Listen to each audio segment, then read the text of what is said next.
Smart gas metering is significantly lagging smart electricity metering in Europe, and the business case can still be challenging. Why is this, and how can it be accelerated? And what are the prospects for the technology with hydrogen emerging? Charles, hello and welcome. Hello, Jonathan. Having mentioned the smart gas metering lagging, can you give us an update on the current status of it in Europe? Well, smart gas metering is you have a scattered landscape in Europe. You have, in fact, two models. One is that a gas meter is taken with the electricity meter in a multi-utility system. And the other way is that the solo gas companies, grid operators, deploy a gas system, a gas meter system.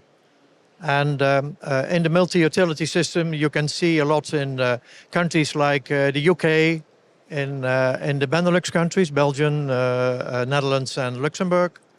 In Germany, as far as they have been started up, not yet. And in other countries, in Southern Europe, in France, Italy, Spain, gas is deployed separately or is going to be deployed separately. In Western Europe, you can see that from Benelux to France to Italy, the deployment is done or almost done. Also, the UK is almost done. So in the end, they find a positive business case, cost-benefit analysis that they had to do for the European Commission.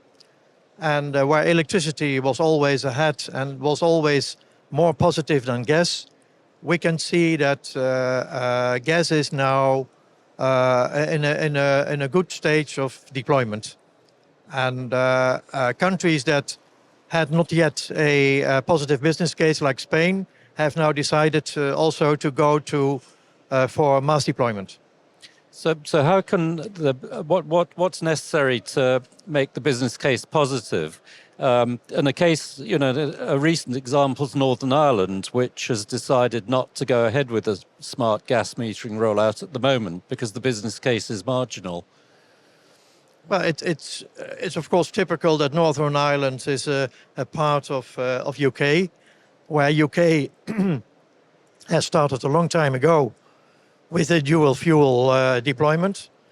It might also have political backgrounds.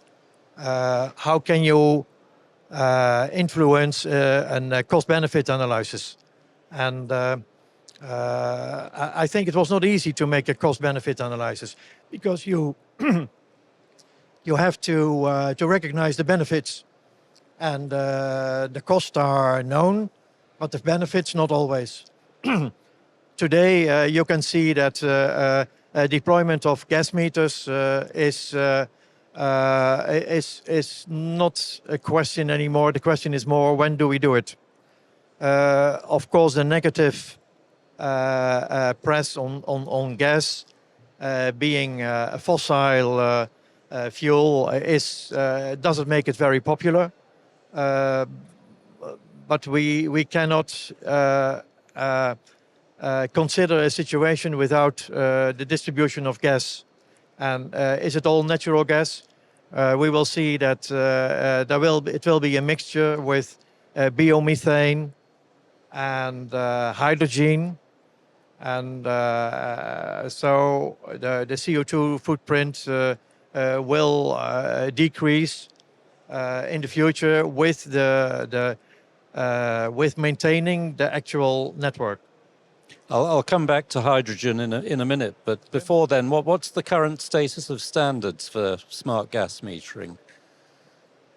You have almost in each country its own standard. When we look at multi-utility, where gas is read by the electricity meter and then sent to an head-end system, and then that is we see that wireless ambush is very popular, and that the advantages, first of all, the communication with a gas meter has some challenges. The gas meter is battery powered, and the battery has a limited lifetime. And grid operators expect a lifetime of 15, even to 20 years. So you have to be very careful with the use cases when you have, and the communication standard to have this long lifetime. Therefore, wireless ambush is when you want in the multi-utility system, you have a near-time communication. So every 5 minutes you have a communication, and still you can get this 20 years lifetime, thanks to a great development done with wireless ambush, and especially with the OMS version of the wireless standard. You can reach this lifetime. When you go to solo gas, where you have a point-to-point communication, it's another case. Today, NB-IoT is popular, DLMS over NB-IoT, and you can also have a 15 years lifetime, but with another set of use cases, and especially the frequency of the communication. So how many times do you want to read the gas meter per day is very important. So when you go to once a day or once every 3 days, then you can also reach this 15 years lifetime. Right. And looking to the future, how do you see the entry of hydrogen into the gas network? And is it going to necessitate a major change out of meters? Well, there are a lot of tests with hydrogen, 100% hydrogen. There are projects in the UK and in the Netherlands. And the network can be fit for hydrogen, but it will be very costly. And hydrogen is it's the smallest molecule that we have.